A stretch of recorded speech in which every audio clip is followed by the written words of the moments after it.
لوگوں نے کہا کہ رابعہ تو پگلی ہو گئی ہے، یہ کیوں تو پانی کا کنستر اور آگ کی مشعل لے کر بازار میں سے دوڑے جا رہی ہے؟ کہنے لگی کہ اگر مجھے جنت مل جائے تو میں اس آگ کی مشعل سے اس کو جلا ڈالوں گی، اور اگر مجھے دوزخ مل جائے تو اس پانی کے کنستر سے میں اس کو بجھا دوں گی۔ نہ ہی مجھے جنت چاہیے، نہ ہی مجھے دوزخ چاہیے، مجھے تو اس سے بھی بلند مقام چاہیے، کیونکہ جنت اور دوزخ دونوں ہی جو تصور ہمارے اندر ہے وہ غلط ہے۔ اسماعیلی نظریہ یہ نہیں ہے، اسماعیلی نظریہ یہ نہیں ہے۔ اسماعیلی نظریہ بلندی کی طرف جانے کا ہے اور قید خانے سے نجات پانے کا ہے، یعنی کہ اپنی روح کو آزاد کرانے کا نظریہ اسماعیلی نظریہ ہے، نہ کہ کہیں اور جا کر قید ہو جانے کا۔ اب یہاں سے ہمارا آج کا فرمان کا آغاز ہوتا ہے۔ لیکن روح کبھی بھی قید خانے میں خوش نہیں۔ دیکھو، خیال کرو، کسی بلبل یا دوسرے پرندے کو پکڑ کر پنجرے میں بند کر دیا جائے، اسے پانی اور اچھی اچھی چیزیں جو جانور کھاتے ہیں وہ دی جائے، تب بھی پرندہ پنجرے میں خوش نہیں ہوتا۔ وہ اڑ کر فضا میں جانے کے لیے زیادہ خوش ہوتا ہے، پنجرے میں سے اڑ جانے کو اس کا جی چاہتا ہے۔ اب یہاں پر یہ مولا جو اگزامپل دے رہے ہیں، ہمیں مثال دے رہے ہیں پرندے کی، وہ کیا ہے؟ یہ ہماری روح کی مثال ہے کہ اگر ہماری روح کو جو ہمارے جسم میں قید ہے پھر کسی جنت کے اندر ڈال دے اور وہاں قید ہو جائے تو کیا ہماری روح خوش ہوگی؟ اور وہاں پر اگر ہمیں اچھے میوے اور کھانے پینا دے، جس طرح سے کسی پرندے کو اس کے پنجرے میں دیا جاتا ہے، تو کیا وہ خوش ہوتا ہے؟ نہیں ہوتا ہے۔ کیوں؟ کہ روح کی خواہش ہے کہ اس کو آزادی ملے، اور آزادی جو ہے وہ بلند مقامات پر ہے، یعنی کہ ہماری روح بلند اڑنا چاہتی ہے۔ اب یہ بلند اڑنا اور بلند مقام کیا ہے، اس کی طرف مولا ہماری توجہ دلا رہے ہیں، بلند مقام کی طرف۔ اور ہم ایک اور پیراگراف پڑھیں گے اور پھر ہم دوبارہ سے اس پوائنٹ کے اوپر آئیں گے، کیونکہ میرے خیال میں یہ بہت ہی اچھا نکتہ ہے، اور اسپیشلی ایز اے اسماعیلی ہمیں اس کا خیال کرنا چاہیے۔ پرندے کے پر کٹ کر اسے پنجرے میں رکھا جائے، کاٹ کر اس کے پنجرے میں رکھا جائے، پھر آہستہ آہستہ اسے پنجرے کی عادت ڈالی جائے، تو پہلے اس کا جی چاہے گا کہ پنجرے سے باہر نکل جائے، لیکن اس کے پر کاٹنے کے بعد 2-3 سال اس پنجرے کی عادت ڈالی جائے تو پھر اس پنجرے سے باہر نکلنے کو دل نہیں چاہے گا۔ آپ بھی پرندے کی مانند ہے۔ آپ نے دیکھا، جب تم پہلے پنجرے میں آئے تو اس وقت تمہارا خیال تھا کہ بھاگ جائیں گے، لیکن پھر پنجرے کی عادت ہو گئی، اس کے اندر کی غذا تم خوش ہوئے، فضا میں پرواز کرنے کے لیے تم خوش نہیں ہو۔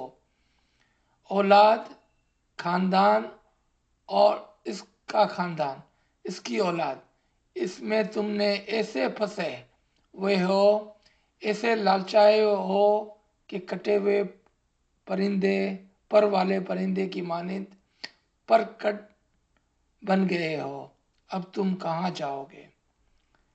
آپ دیکھیں کہ کیسی مولا مثال دے رہے ہیں کہ ہم یہ پرندے کی مثال پر ہیں، کیونکہ ہم نے اپنے آپ کو دنیا کی خواہشات میں اور دنیا کی جھنجھٹ میں ایسا پھنسایا ہے، اور دنیا کی لالچ نے ہمیں ایسا پھنسایا ہے کہ ہم اسی میں پھنس گئے ہیں